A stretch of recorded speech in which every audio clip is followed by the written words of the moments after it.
Good evening, everyone. Happy 4th of July. It was a rather rough week this week. The temperatures were horrendous. We had indices, whatever. Anyhow, the heat index was well over 100 degrees for several days, and there was no working in this van. Well, not allowed to anyhow. Obviously, you can see why. I had a bit of a problem on Monday morning. Here I was all set to go to lunch with my friends and just so looking forward to seeing them again after a week of not seeing them. But anyhow, what happened was I woke up Monday morning in extreme pain. Pain like I had never felt. Of course, this is the side here that had the surgery, and I was due to have the stitches taken out and the compression bandage removed on Wednesday. Instead, I woke up Monday morning in so much pain, and within 15 minutes, blood was gushing from the surgical site. More blood than I have ever experienced in my life, and quite frankly, it was kind of scary. I knew I couldn't drive myself anywhere. I considered calling a neighbor, and then I thought better of it. I thought, maybe I just better call 911 and get the ambulance out here, and I'm glad I did, because they know what to do in a case like that. Of course, they really couldn't do anything because of the type of surgery it was. They couldn't even remove the dressing.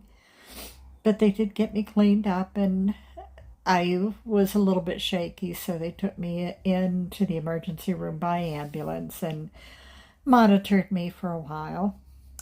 Called my son, who left work, to come sit with me, pick me up, take me home. What I ended up having to do was to return to Pittsburgh to see the people who did the surgery. Unfortunately, the doctor was not there in the afternoon, but his technicians were, and they were in touch with him, through text, taking pictures, and he was explaining to them what they needed to do. And what they did do was they did remove the compression bandage. Cleaned it up. It does look like the skin graft has failed, so it is what it is. So what they had to do was remove a blood clot from behind the skin graft, restitch a few places for repair, put another compression bandage on my nose, a different type than what they had used the original time. But it is what it is, and here I am with a even bigger nose. But the good news is, at least this time, I can take it off on Monday. I can take it off myself. I can clean it up myself. One of the things I miss so much is just being able to splash water on my face, give it a good washing. Just using a wet washcloth and a little bit of soap, dabbing it around my face, or a baby wipe, that just doesn't cut it. So anyhow, I got through the first 2 weeks, and it is what it is, like I said.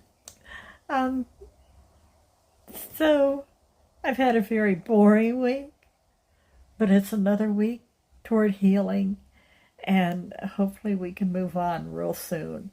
I can start working in my camper and really get moving on it. I miss being on the road. If it weren't for this heat and this thing, I would be out doing something. I would be taking my girl to a lake somewhere so she can have a swim. Oh, anyhow, it is what it is. What can I say? So thank you for watching. That's all I have for today.